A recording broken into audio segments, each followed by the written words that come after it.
Does anybody have any questions? I did want to address something that Kaya put in the chat about offering online services and having a Google My Business listing. Ooh. So yeah, so you can, so officially I have to say that no, you cannot, if you are offering strictly online services, that you're not allowed to have that. However, if you do offer anything in person in your local service area, so say it's Vancouver Island. Yeah. Tell me about what service it is. Is it just like fully online? Like you can't help your neighbor down the road? Are you asking me? Yeah. Aren't you asking the question? I am asking the question. Yeah. Yeah.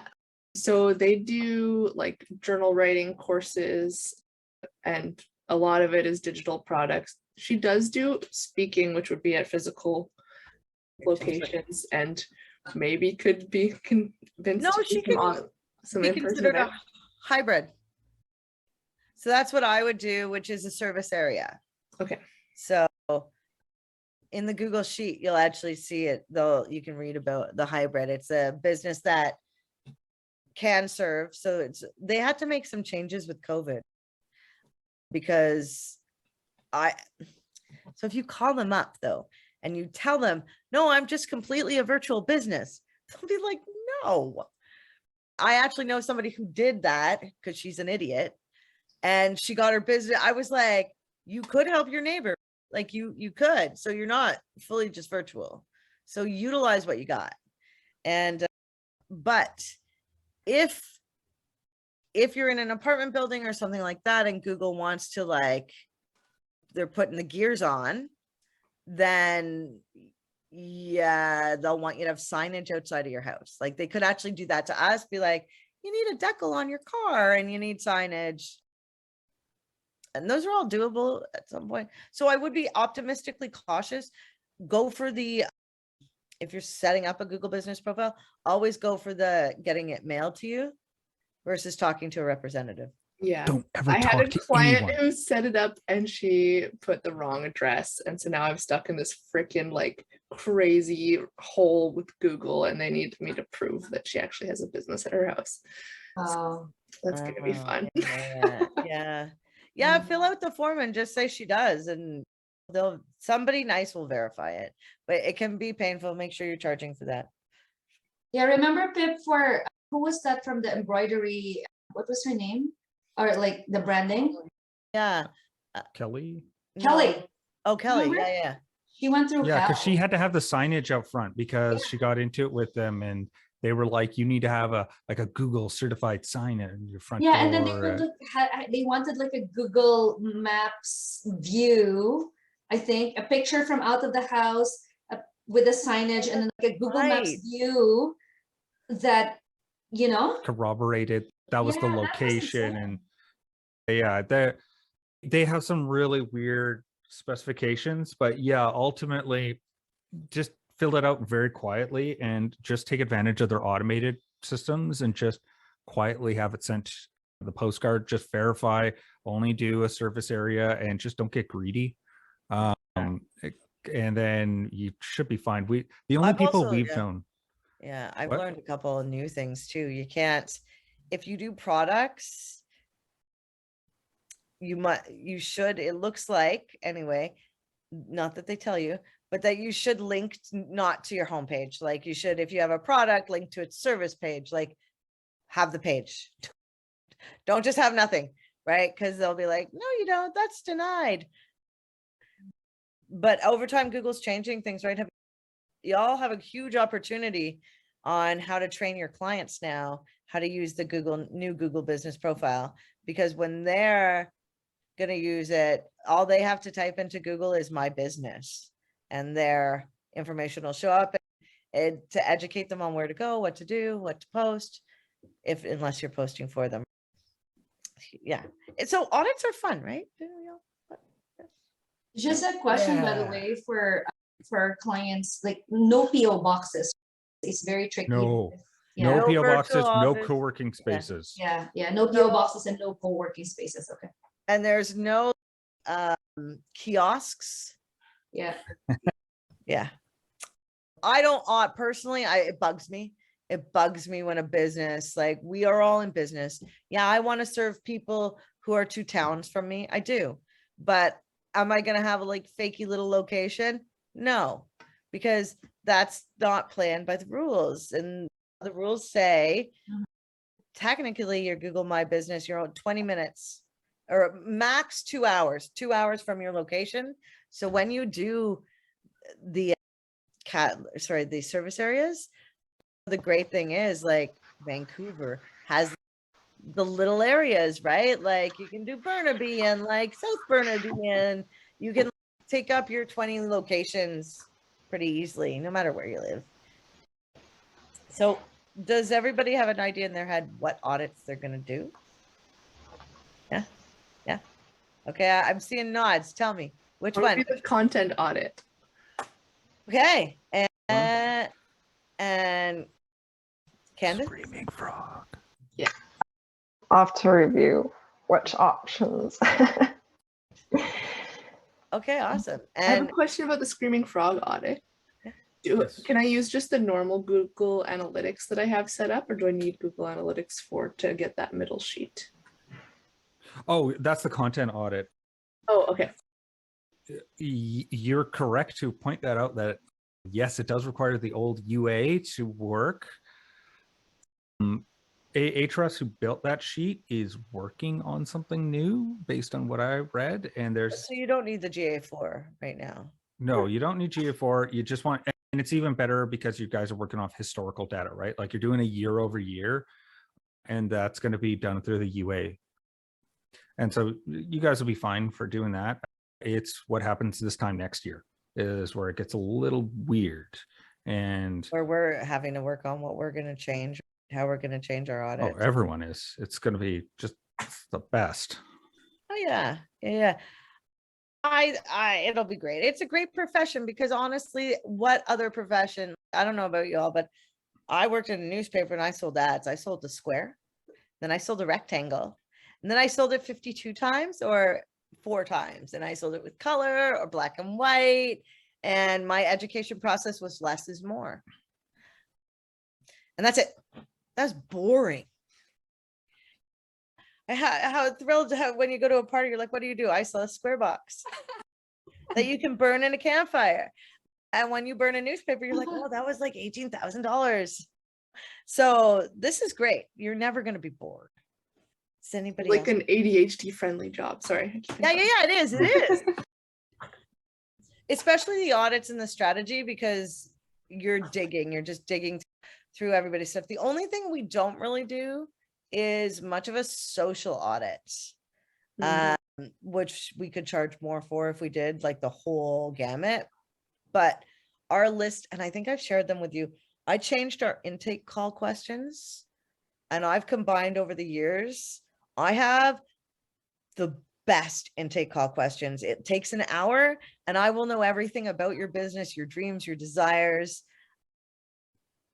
Yeah, and Your honestly, darkest fears. it's really cool because you listen again, you're like, oh, and you really figure out, even because people will say they'll book a meeting with us, they'll be like, I need social media help. I'm like, okay. I'm like, I mainly do search, but and then you get on the phone with them and they're like, they don't need social. They don't know what they do. Oh yeah, no, the classic one is someone here in town was like, I need help with Facebook. And it was like, we talked to her for 5 minutes. Give It her a was new like, no, website. yeah, it was a new website is what she needed, and firing half her staff. Oh, It's and like- yellow pages. Yeah. and getting rid of yellow pages. So it was like, whatever the client thinks they need, they may not even know because they're just not familiar with how these things all interact. And so they say Facebook. Hey, Pip, Kaya is asking about sharing the intake call questions. I don't know Oh, where yeah. your I questionnaire think is. that I shared them in a class, but yes, I'll go get them again. Yeah. I love them. Thank you for being so generous with your resources, you guys. It's yeah. amazing. Oh, yeah. I was in a mastermind, and every time there was a resource, I was like, do we get a copy? And because it really does help you with your business. And that's all passing it along. I was talking to one of our guys today who was talking about like reusing code to do like a styling, and he's like, yeah, I don't really call it my work. And I was like, no, it's your work because everyone's just building on everyone else's work. Someone else takes that sheet, does a little bit more, and then it gets a little more improved and it just passes along. And it's not like anyone owns it. It's just a Google Open Doc. source Google Sheet. vibes. Yeah. Yeah. Hey Pip, earlier you said, and Phelan, you said in the first class, there's like links to different things, but your worksheet right now had everything. Is that there? That's Yeah. actually handy. Okay. Yeah, it is. The one that has, okay. It has it all. Yeah. Awesome. Awesome. I have a couple questions. Yeah. Yeah. Fire away. You mentioned at some point, I can't remember exactly when it was, that you don't want numbers or links somewhere. In Was Google that- My Business posts, any sort of description in Google My Business, they get very mad if you put in phone numbers, addresses. It's actually in the documentation that it's phone stuffing. I think you can put location information.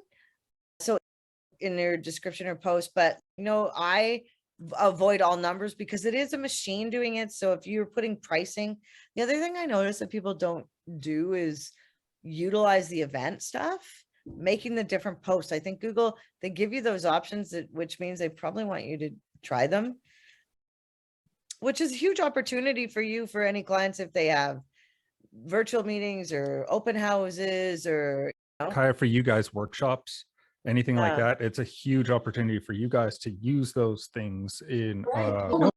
We just had a few events. yeah, that's what I'm saying. It's Sorry. like Google gives you these little tools and they're pushing you down a little primrose path where they're like, hey, you should really go down this path here and really fill out all these. And then what they do is, if you go to the Google Maps, because they're trying to get rid of Google Business Profile, the app, and they want to push it all to the maps. And so in the maps, you'll see, hey, what's happening around you. And then they'll see like an event that's happening near you. And then you could book for the registration. Yeah. And so they're like trying to move it more in that direction where they have that local guide experience and you get to see all those. So it's really a great opportunity for you guys to, I think you mistyped that link there, sweetie. Oh, why did it work? It's got the edit. I think you meant the copy. Oh yeah. Sorry. Hold on, guys. Yeah. Let me just don't get that one because it'll screw your stuff up. Bye. Is Oh, there a left. class that we're going to talk about like bounce rates and analyzing what the user data on the pages means? Oh yeah. Yeah. Yes, that would have been in the other SEO class. Okay. No, Which no. one? I think we're going to talk about that more in the Google ads, because that's one of the big things of where that's going to really show up is Google ads, right? Your bounce rate. Are people just like leaving immediately? Oh, well, no, we did it. It was the advanced Google Analytics, right?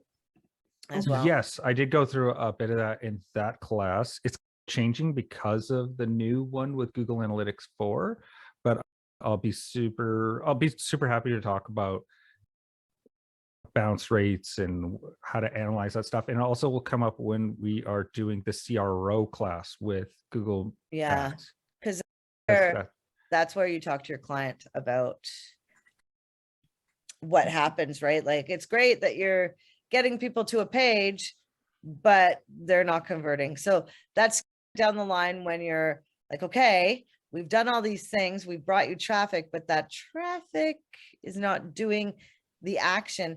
And every page should have an action you want them to take. We are all leading somewhere, right? Whether it be sign up for something or contact us. Yeah, get a PDF that's going to yeah. do something, and then you have an email drip that comes after that, and then there's all these kind of you want to make sure that there's a call to action. And yeah, we'll definitely cover it a lot more with the Google ads, because that's where it's going to be even more centered, because you're paying for that traffic. And so you're going to be really digging through, hey, I'm paying for it, and if they're not bouncing and they're staying a long time on the page, but they're not doing the thing I want. And so that gives you like these are little indicators of how you go to analyze what it is, what's your performance and how is it working. Yeah, that's when you put like clarity on your site. Yeah. The rage clicking, I like rage click. So I copied the questions for you. So if you click on that, you can make a copy of the file, and it'll look like, of course, this. The usual. And there are all the questions that now there are a lot. And what happens is in the meeting, you'll often jump over a bunch of them because some of them are repetitive, but this will get everything you need. Awesome. Thank you. And I hope that helps. I've sectioned them out to like current target market, like sales questions. Because what you're trying to find out is how much is a sale worth for them? How many sales do they want a month? Yeah, those are like the two, and what keywords they want to rank for. So those are the main ones. So you're going to have to ask in different ways. Oh, and the other thing is, what are your expectations of me?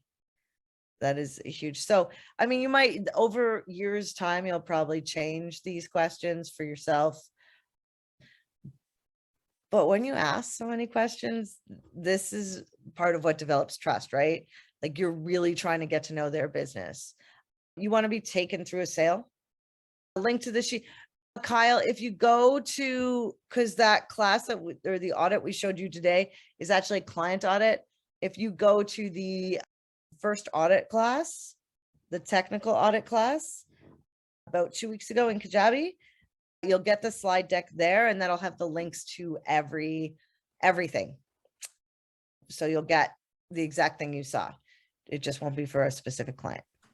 So yeah, we like to share resources. It makes us seem cool. You are cool. Sometimes. And my mother lives with me though. I don't live with my mother though. There's the difference. Intergenerational living is cool. Sure. Yeah. It's actually beneficial. Not that I ever thought it could happen, but life is what it is. I got 3 puppies now, and you make life how you want it.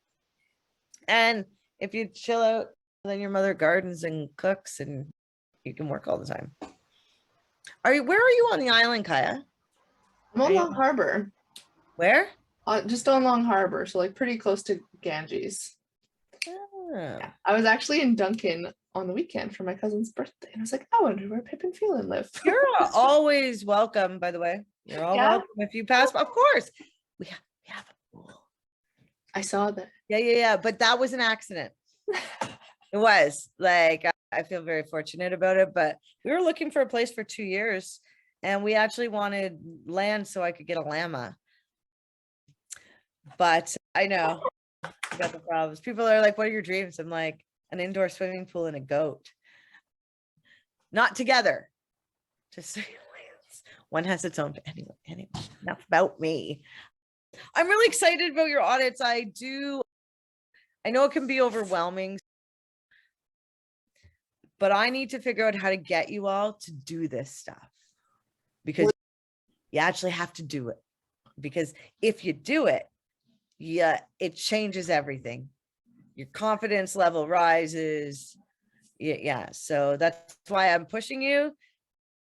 And that's why we changed the course. So you didn't just walk away with a bunch of theory of, I know I should. Can we set up like a group co-working Zoom link for 2 hours when we all go and work on our audits at the same time together? I can do that for y'all. Would anyone be interested in doing that? I Yeah, work I'll so do much it. better. Yeah, why don't that's it? That's what makes it work. So yeah, we'll set that up. We'll send out time or a link, or when's everybody free if you want to do it. What are the best days and times? I was thinking like Monday morning kind of thing. No Mondays. Oh, okay. All Don't right. do Mondays. No Mondays. Everything starts on Mondays Tuesday. It's Tuesday, Wednesday, Thursday. Compress your meeting times, folks. Yeah. It's better to just do it on 3 days. That makes your life a lot better. And then on Friday and Monday, you can actually do some internal work or chase puppies. Well, 6 in one, half dozen the other. Okay, so let's, you know what? How about I schedule it for a co-working session, and we'll extend it. We'll do a specialty section. So let me go dig into that, and we'll get that planned in the next week so we can do it all together. But you have to come with a website, okay, or a business. And Google Analytics. And you have to have access. Without access, you got nothing. You got it. I Okay. have a question about that. if I have a Google account, but can I use that for someone else's website, or I have to have their Google? As long as Login. your whatever account is connected to the Google Analytics, that's all that matters. We just need access to that Google Analytics account. So you need to go in and see their data. Okay. Does that help? Or do the audit on your own website, right? Yeah. Yeah, Yeah, yeah. whichever. You just need Google Analytics and of whatever website you're doing it on. That's all. You just need to be able to export some numbers so that you can do some analysis. And the Google business profile, if you're doing that audit. Yeah, that wouldn't hurt, as well as Search Console if you're doing the content audit, because it does backlinks. Yeah. Yeah, I don't actually, I don't often do the content audit. It's not my favorite. I'm should local. be. I It like should be local your SEO. favorite. I like finding what the most fun about the audits is finding the problems that you can solve. Yeah, very few of these are issues that are unresolvable. Like, we've never really run into one where we're like, well, I'm just darn stumped. Most of it is, it's a simple task that could be hard. Like, I need to consolidate 3,000 pages down to 100. That's a simple task. It's going to be a lot of work, but there's nothing we could do about it. SEO is romanticized, and when you get right into the nitty gritty, it's messy, a little bit painful. Sometimes you don't want to do the tasks. You find tools that'll do the tasks, but it is one of those professions that people are like, ooh, what do you do? So yeah, and then you have to explain to your clients what you did last month, and they're like, I don't get it. So it's worth it, I promise. Every step. Okay, so I think we could plan it for next Tuesday. Actually, you know what? While I'm here, I'm gonna do it because I have a minute and you have a minute, because I know what your schedule is saying, which is that you're with me. Yes. So if I look at the, that's not good. We are in the, Wednesday at noon to 1:30. How about we do a co-working session? Special. Sounds amazing. Sure. Okay. So add guests. And Candace, there you go. And Marina, and I'll add a couple other people. Amanda, Joanne. Okay. Kyle. I think I'm missing people. Karen. I know you guys are like, it's like Romper Room. Did you guys ever experience Romper Room? No. When I was a small child, of course you wouldn't, because it's when I was a small child. They had this show called Polka Dot Door, and at the end, the lady would hold up a mirror, and she'd say, "I see Johnny and Sandy," but never said my name. So anyway, so I was just doing that to all you, but although I said your name, so it's different. Okay, it's going to be the same meeting link. I'm not putting the meeting link in there yet because I just wanted to get that sent to you. So next Wednesday for an hour and a half from 12 Pacific time to 1:30, bring your audit, bring your website, bring your access. We will do this together. Yeah, so excited. Thank you. Yeah, sounds fun. Okay, so with that, are there any other questions? I have a quick question about Google Business Profile. It still confuses me. It's best to put 24 hours for hours. Yeah, if you can. Okay. So like real estate agents can, right? Mhm. Because technically they do work around the clock. And if they do get a deal at like midnight on a Sunday, they look at it, because who doesn't want to look at that? So the reason I say it's best practice is because the 24-hour ones seem to show up when other businesses are closed. But yeah, so I guess but I was thinking, Oh, would go you on. not do that for, say, a brick and mortar store that has certain hours? no. And Right. the reason being, it's all about user experience. I don't want somebody showing up to a location when I'm closed because Right. that hurts. And I don't know about you, but I'm sure we've all complained about that. You look on Google, they say open, you go, they're closed. And then you complain and they're like, what was on the website? I'm just like, I don't need to go to the website. I have Google. No, that's what I was thinking too. Yeah. And you know what? I had to do that check. There was somebody recently. I was like, I guess I can't do 24 hours. And it was little, like I do 24 hours for the carpet cleaning and fill out a form anytime. And we just learned that on Google Ads, on your call extensions, you can actually turn off the extension when you're closed. So yeah. Fun stuff. Okay. Uh, Thank you. That was me. I figured it out. Yeah. Yeah, but have you implemented? Now there's the question. Yes, that's right. I tried to. I was like, where did he find that? So that's a good question though. I like it. Whose hours are you doing?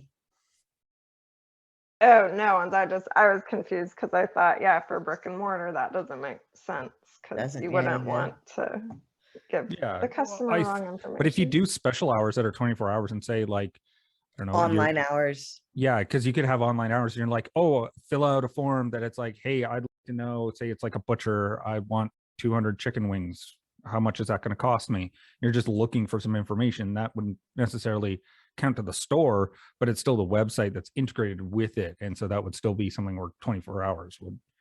The goal is to match. So if the client changes their hours, they call you to update it on their sites, and you update it on Google Business Profile and update it on Facebook or wherever. That's part of name, address, phone number. Oftentimes they'll ask you for hours. So it is much easier if if you can put 24 hours, because then all across the web, everywhere it's 24 hours, where if it's 9 to 5 and then they close Saturday, Sunday, and then they reopen in the summer on Saturdays, like changing that all can be cumbersome. So I mainly change it on the website and on Google Business Profile. Those are my priorities.